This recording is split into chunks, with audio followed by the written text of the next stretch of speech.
Hey everyone, happy Easter and welcome back. Although I don't have an Easter read aloud to share with all of you today, I do have a fun book that I wanted to read with all of you.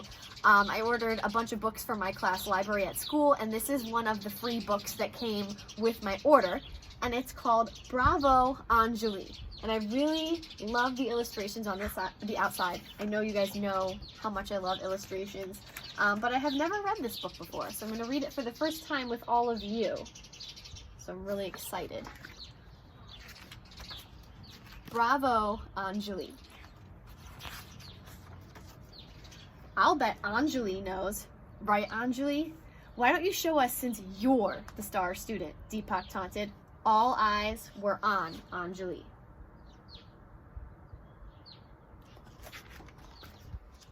Anjali was confused. She wasn't trying to show off. She was just playing tabla like everyone else. And why was Deepak being so mean lately? She thought they were friends.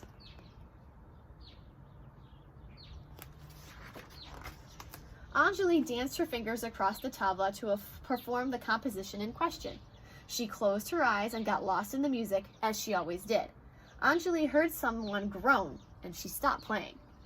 I guess I don't know it after all, Anjali said sheepishly to her teacher, Zakur, uncle.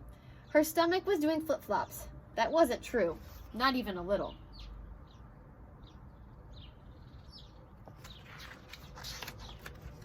Zakur uncle's eyes narrowed. He looked like he was about to say something, but he changed his mind. The recital is next week, everyone. Keep practicing, especially your solos. I will be announcing the winner of the contest. Someone will get to perform on stage with me at my next concert. Anjali packed up quickly. She wanted to catch Deepak before he left.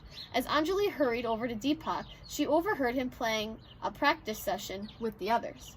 When she finally made eye contact with him, he purposely looked away and walked off. They're not being very kind to her. I wonder why they're not being kind. At home, Anjali was setting up her tabla to practice when she heard, "Betty, you're such a sweet girl setting that up for your dad." Anjali looked to see Hina, Auntie, one of Mom's friends, smiling at her. This wasn't the first time someone assumed she didn't play the tabla. She didn't care that people thought it was a boy's instrument. Anjali knew there was no such thing. "Actually, Hina, it's Anjali's," Dad boasted. "She's the chief maestro at this house, in charge of all the music and magic."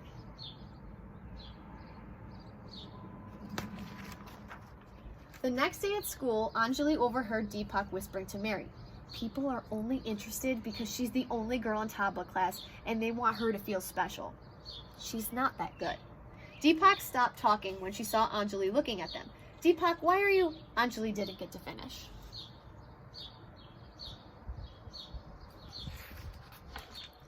"Listen up, class," Mr. Malcolm clapped his hands. "We need a group leader for our next project. Who'd like to be in charge?"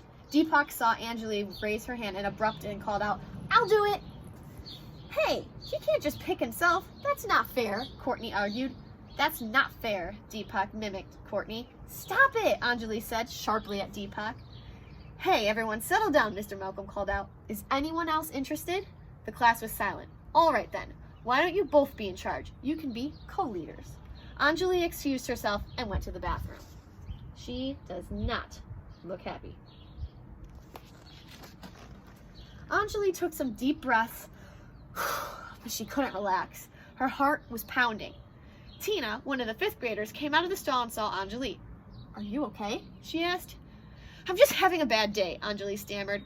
"Why? What happened?" "My friend since forever isn't my friend anymore, and someone scribbled 'show off' on my favorite notebook. It's not my fault that people keep making a big deal about me playing tabla. I make mistakes too, but I work really hard. Maybe he should too. He should be less mean and practice more. If I win this contest, no one will talk mean to me again, and it'll turn everyone against me. I don't want to see a tabla or hear a tabla or play a tabla ever again." Uh-oh. She's not happy. It was quiet a moment. "Never dim your light, girl." Tina handed Anjali a tissue and walked out. It was the day of the recital, and the hall was buzzing. Anjali was in the bathroom trying to calm her nerves. She had decided that she may not win the contest, but she was going to do her very best. She thought about the first time she ever saw someone playing a tabla.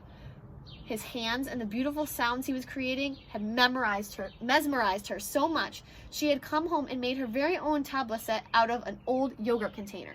She wasn't going to let anyone make her feel bad for being good at something, especially something she loved as much as the tabla. She had dreamed of a moment like this. She reviewed the compositions in her mind and looked at herself in the mirror.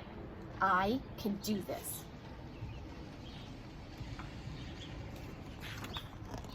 Everyone performed as the group first.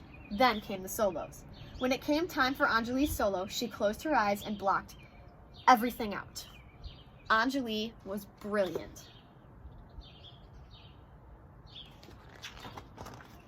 When she opened her eyes, she saw the audience standing and cheering. Bravo, bravo, Anjali.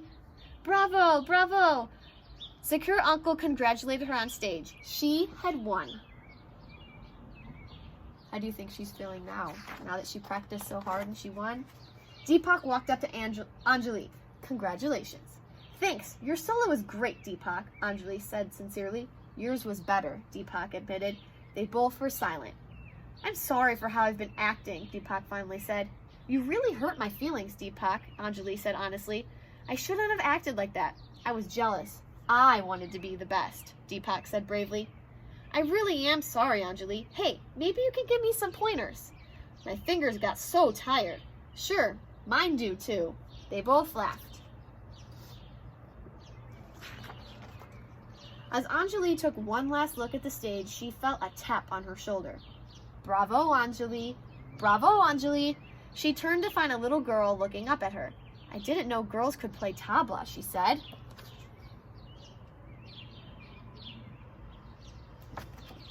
We can do anything we want, little one. Anything at all. The end. So at the very end, she proved to herself and her friends that she wasn't going to let anyone get inside of her head, and Anjali played the best she ever had, and she won the contest. And then at the very end, her friend apologized for being so mean. They made up. They're going to practice together, and then she actually inspired another little girl to want to play the tabla as well. So I hope this inspires you to try your best and to never let anyone make you feel like you're not good enough. I will see you all next time. Happy Easter. Bye.